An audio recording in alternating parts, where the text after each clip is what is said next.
Welcome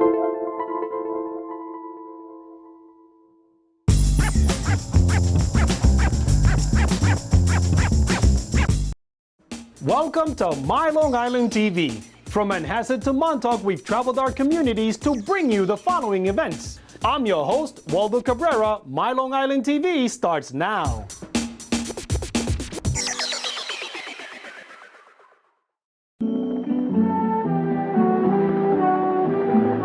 Tonight, we have Hollywood royalty, TV royalty, Alda. Alda has just written a terrific book. If I understood you, would I have this look on my face? It's about his experiences in how to communicate and relate to people better. Stuff he's gathered from his acting experience and from working with scientists on Scientific American Frontiers. Scalpel. I have no idea what I'm doing. I'm just a TV doctor. Starting with MASH, Alda has played dozens of iconic medical and political roles. Why so many? It's because I look so much better in a suit than a loincloth. Way better. Doctor poses. Truth is that he's always been fascinated by science. I don't understand why everybody isn't thrilled by science. How extraordinary each new discovery is. It really is the main reason why I work so hard to help scientists communicate better, so the rest of us can have this pleasure of hearing from them what's under the surface in nature. Hi, I'm Alda, about to launch what promises to be a challenging new adventure as host of Scientific American Frontiers. As host of Scientific American Frontiers, Alan helped humanize researchers and their complex thoughts, which led him to partner with Stony Brook University to establish the Alda Center for Communicating Science. We've trained 8,000 scientists and doctors across the country and around the world. But in the process, I realized that it was really for everybody. And so the book is aimed at people in business, husbands and wives, lovers, parents and children, especially when one scientist said, "This training has saved my marriage." I thought, no, hey, wait a minute, we're onto something big here.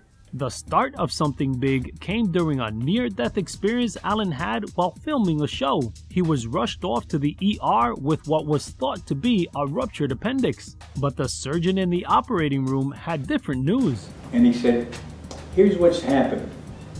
Some of your intestine has gone bad, and we have to cut out the bad part and sew the two good ends together." And I said, "Oh, you're going to do an end-to-end anastomosis."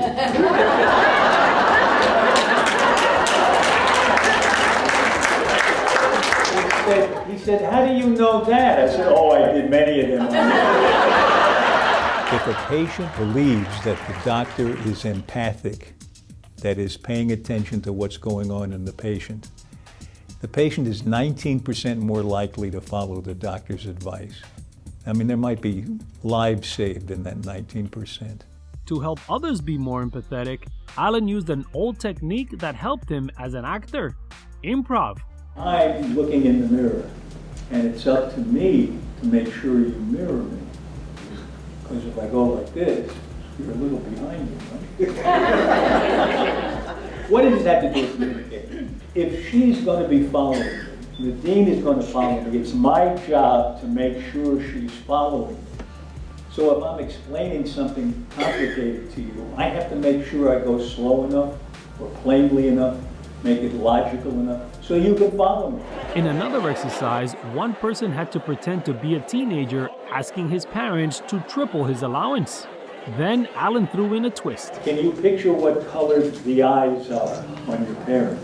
What color is your parents' hair? Just keep it to yourself. We found at the Center for Communicating Science that this approach to communicating really works. I think Einstein said something like, if you can't explain it to a child, you don't understand it yourself. Marie Curie said a similar thing. You know, I would amend it a little bit. If you can say it so they can understand it, that's terrific.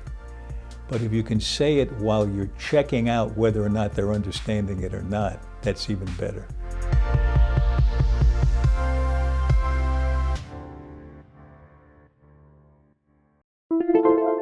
This is the National Video Journalist Network.